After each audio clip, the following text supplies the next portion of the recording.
আসসালামু আলাইকুম রহমতুল্লাহি ওবরাকাতু। আশা করি সবাই ভালো আছেন। আল্লাহর অশেষ রহমতে আমি ভালো আছি।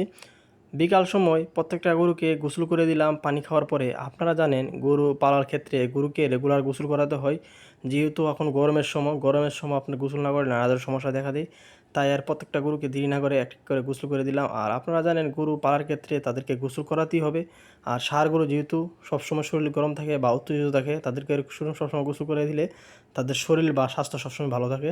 আপনারা যারা গবাদিগুলো পালবেন বা লালন পালন করার ইচ্ছা আছে, সবার আগে একটি মাথার মধ্যে রাখবেন, গরুকে রেগুলার পরিচর্যা বা সবসময় পরিশ্রম বা তাদের সবসময় সেবা করতেই হবে। সেবা না করলে আপনি ভালো বেনিফিট বা ভালো মাপের গরু ফলাতে পারবেন না। আর পরিশ্রম ছাড়া কোনো মতে কোনো কিছু সম্ভব না।